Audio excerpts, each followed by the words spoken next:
ಈ ಹಿಂದೆ ಅಂದರೆ ಕೊರೋನಾ 1, 2, 3ನೇ ಅಲೆಯ ಸಂದರ್ಭದಲ್ಲಿ silicon city Bengaluru corona hotspot ಆಗಿತ್ತು. ಈಗ ಮತ್ತೊಮ್ಮೆ ಕೊರೋನಾ ಪ್ರಕರಣಗಳ ಸಂಖ್ಯೆ ಏರಿಕೆ ಆಗ್ತಾ ಇದೆ.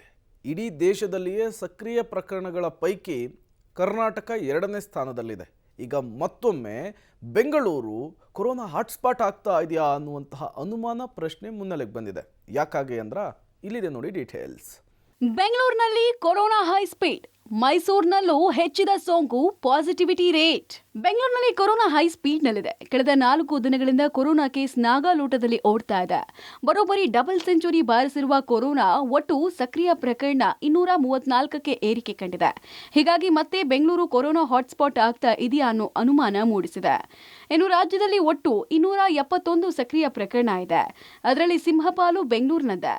ಜೊತೆಗೆ ಮೈಸೂರು ಸದ್ಯ ಟಾಪ್ 2 ನಲ್ಲಿದ್ದು 12 ಸಕ್ರಿಯ ಪ್ರಕರಣ ಇದೆ. ಆದ್ರೆ ಬಹುತೇಕ ಜನ ಅಂದ್ರೆ ಸುಮಾರು 258 ಕೊರೋನಾ ಪಾಸಿಟಿವ್ ಇರೋರು ಹೋಮ್ ಐಸೋಲೇಷನ್ ನಲ್ಲಿದ್ದಾರೆ.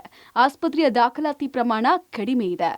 ಏನೇ ಆಗ್ಲಿ, ಬೆಂಗಳೂರಿನಲ್ಲಿ ಕೊರೋನಾ ಕೇಸ್ಗಳ ಸಂಖ್ಯೆ ಹೀಗೆ ಹಿಗ್ಗಾಮುಗ್ಗ ಏರಿಕೆ ಕಾಣ್ತಾ ಇರೋದು ಆತಂಕದ ವಿಚಾರ. ಇನ್ನು ಟೆಸ್ಟಿಂಗ್ ಟಾರ್ಗೆಟ್ 1500 ಫಿಕ್ಸ್ ಮಾಡಿದಾಗ ಕೇಸ್ ಸಂಖ್ಯೆ ಇನ್ನಷ್ಟು ಏರಿಕೆ ಆಗೋದು ಪಕ್ಕಾ. ಪವಿತ್ರ ಕಡ್ತಲ, ಪಬ್ಲಿಕ್ ಟಿವಿ, ಬೆಂಗಳೂರು.